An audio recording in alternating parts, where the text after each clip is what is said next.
হযরত মূসা আলাইহিস সালাম ফেরাউনের রাজদরবারে চলে গেলেন তাওহীদের দাওয়াত নিয়ে।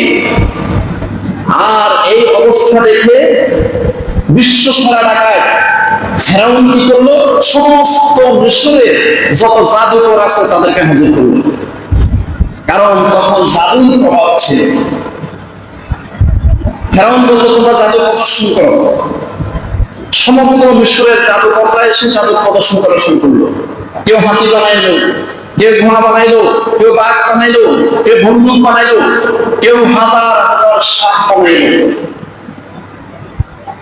এখন হযরত মূসা আলাইহিস সালাম এই অবস্থা থেকে ঘাবড়ে গেলেন।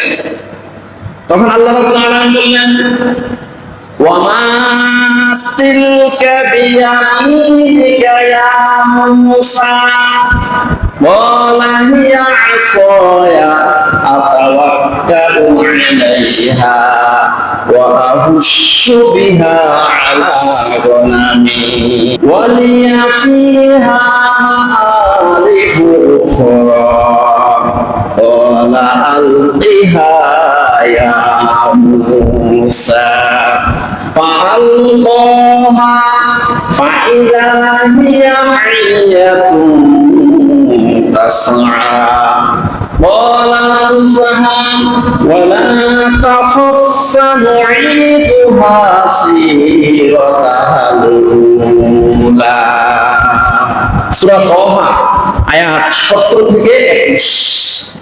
আল্লাহ রাব্বুল আলামিন হযরত মূসা আলাইহিস সালামের অবস্থা দেখে আল্লাহ পাক বললেন, ওমা তিলকা বিয়ামিনিকা ইয়া মূসা, হে মূসা আলাইহিস সালাম, আপনার ডান হাতে এটা কি? ক্বালা হিয়া আসায়া, মূসা আলাইহিস সালাম বলেন, আল্লাহ এটা তো আমার লাঠি। আতাওয়াক্কালু আলাইহা, এই লাঠিতে ভর করে আমি চলি। ওয়া আহুশশু বিহা আলা গনমি, এই লাঠি দিয়ে পাতা পেড়ে পেড়ে আমি ছাগলকে খাওয়াই।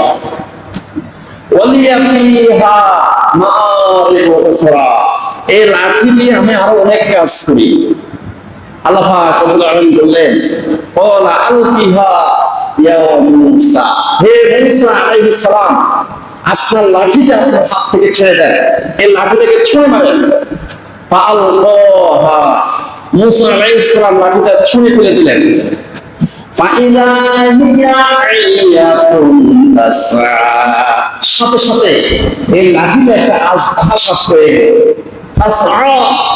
এই লাঠিটা ছুটাছুটি করতে লাগলো। আর সমস্ত মিশরের যতগুলো জাদুকররা তাদের জাদু প্রদর্শন করেছে, সবগুলো জাদুকে খেয়ে গেল।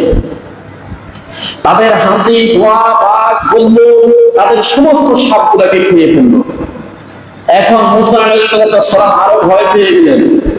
আমি ছাড়লাম লাঠি, সে লাঠি হয়ে গেল সাপ, আর সমস্ত জাদুকরদের জাদুগুলো খেয়ে ফেললো।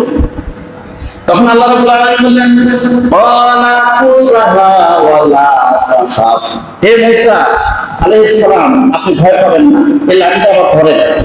সানুঈদুহা সিরাতাল উলা, যেই আল্লাহ লাঠিটাকে সাপ বানাইতে পেরেছি, সেই আল্লাহ এই সাপটাকে আবার লাঠি বানিয়ে দিব। সুবহানাল্লাহ। মূসা আলাইহিস সালাম সাপটাকে ধরার সাথে সাথে সেই সাপটা আবার লাঠি হয়ে গেল।